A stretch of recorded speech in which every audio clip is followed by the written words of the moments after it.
नमो नमः। आज हम बाणभट्ट रचित सुखनासोपदेश के विषय में पढ़ेंगे। सुखनासोपदेश महाकवि बाणभट्ट की रचना है और महाकवि बाणभट्ट ने कादंबरी नाम की एक कथा साहित्य की रचना की, जो गद्य साहित्य के अंतर्गत आता है। इसका एक मुख्य भाग है जिसका नाम है सुखनासोपदेश। सुखनासोपदेश के महत्व को स्पष्ट करते हुए काणे महोदय कहते हैं कि बाण का मास्टरपीस रचना सुखनास है, कादंबरी का सारभूत है, नवनीत है। जो स्थान महाभारत में गीता का है, वही स्थान कादंबरी में सुखनासोपदेश का है। जिस प्रकार से श्री कृष्ण ने अर्जुन को मानव मात्र के कल्याण के लिए उपदेश दिया है, वैसे ही मंत्री सुखनास ने चंद्रापीड़ के माध्यम से युवा जगत को संबोधित किया है। यौवन की दहली पर पदार्पण करते ही मन की असंयम राग आदि वृत्तियां युवाओं को किस प्रकार उच्छृंखलताओं, विभ्रांतियों एवं विविध मृग मरीचिकाओं का शिकार बना देती है, इसके स्वयं बाण भुक्त भोगी रहे हैं।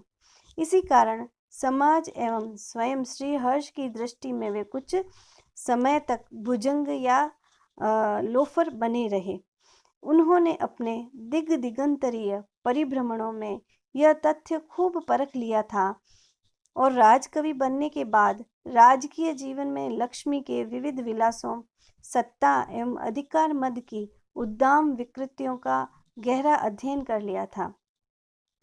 लक्ष्मी मद में अंधे बने राजा लोग विवेक खोकर किस तरह अनर्थ पर अनर्थ कार्य करते जाते हैं और अपने हाथों ही अपने विनाश का गर्त खोदते हैं।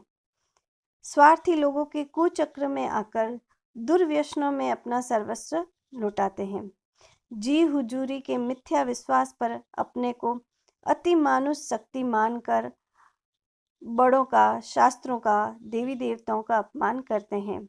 इत्यादि सब कुछ बाणभट्ट के आंखों देखा हाल था, जो बाद में उन्होंने सुखनासोपदेश में परिघटित कर दिया। उनके इस उपदेश का अक्षर अक्षर सच्चाई से भरा हुआ है, जो सत्ताधारियों पर जैसा उस समय लागू होता था, वैसा ही अधुना भी लागू होता है। यह सब सार्वभौम सत्य है, इसलिए यह उपदेश सभी के लिए माननीय है। विशेषतः नवयुवा और नवयुवतियों के लिए तो यह ऐसा प्रकाश स्तंभ है जो अंधकार में पथभ्रष्ट हुई उनकी जीवन सरणी को सही दिशा में ले जा सकता है। सुखनासोपदेश की कथा का सार इस प्रकार है कि राजा तारापीड़ द्वारा राजकुमार चंद्रापीड़ के युवराज्याभिषेक की तैयारियां चल रही हैं। इस बीच एक दिन राजकुमार महामंत्री सुखनास से मिलने उनके घर चला जाता है। उचित अवसर पाकर सुखनास युवराज बनने से पहले उसे विनय का उपदेश देने लगते हैं।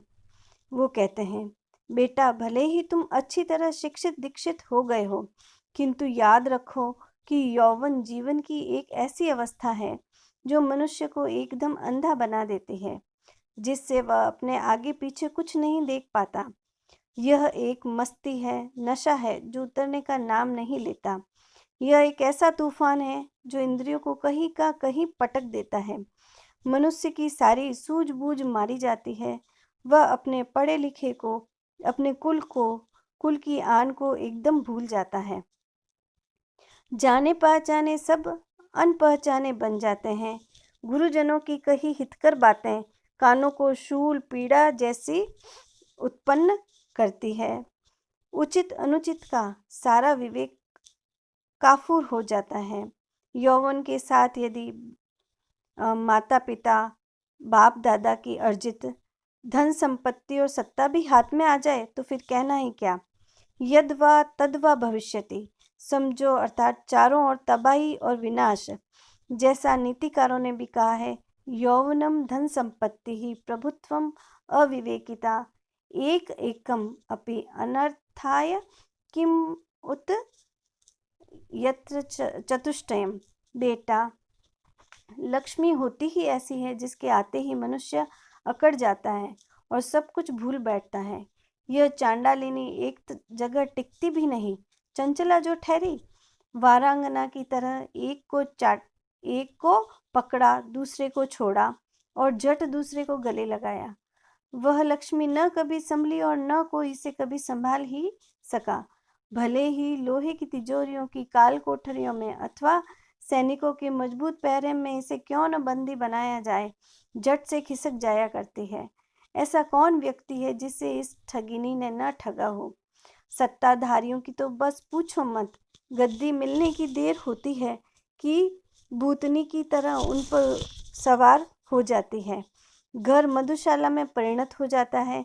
मदिरा के नशे में चूर होकर विलास करना प्रारंभ कर देते हैं। पर स्त्रियों को फंसाना चतुराई के भीतर आ जाता है। चाटुक और बगुला भक्तों की वाहवाही यश बन जाती है। अपने भीतर ईश्वर अवतार की भावना जाग उठती है। अभिप्राय यह है कि जितने भी दुर्व्यसन और बुराइयां हैं, उन पर यह जादूगरनी लक्ष्मी गुणों का आवरण चढ़ाकर उनके आगे प्रस्तुत कर देती है। किंतु उन सत्तांध मूर्खों को इतना विवेक कहाँ कि असलियत पहचान सके। इस तरह उन्हें खूब बुद्धू बनाकर यह लक्ष्मी अंततो गत्वा बुरी तरह बर्बाद कर देती है, कहीं का नहीं रखती। राजकुमार, इसलिए तुम्हें समझाना पड़ रहा है। तुम भी युवा हो, श्रीमान हो और युवराज की गद्दी पर बैठने जा रहे हो। यह राजतंत्र बड़ा बुरा होता है, बड़ों बड़ों की मति मार देता है। अतः इंद्रियों को संयत रखकर लक्ष्मी से अनासक्त हो और राजसत्ता मद से अछूते रहकर इस तरह का जीवन जियो जिससे जगत में तुम्हारी हंसी न हो, गुरुजन उलाहना न दे और धूर्त लोग तुम्हें अपने चंगुल में न फांस सके। मैं मानता हूँ कि तुम स्वयं धीर विनीत हो, उच्च कुल में उत्पन्न हुए हो और पिता से अच्छे संस्कार एवं गुण तुमने ग्रहण कर रखे हैं, इसलिए तुम उक्त बुराइयों के चक्कर में नहीं आने वाले हो। तथापि लक्ष्मी धीर, कुलीन और सुसंस्कृत को भी खल बना देती है। यही देखकर मुझे कहना पड़ा है, ईश्वर तुम्हारा कल्याण करे। यौवराज्याभिषेक ग्रहण करो और पिता द्वारा जीती हुई होने पर भी इस पृथ्वी पर तुम भी अपनी धाक जमाओ। प्रतापी राजा ही सिद्धादेश हुआ करता है। इतना कहकर सुखनास चुप हो गए। चंद्रापीड़ भी उनकी उपदेशामृत के कानों में पड़ने पर मानो धुल गया, चमक गया और प्रसन्न हो अपने राजगृह चला गया।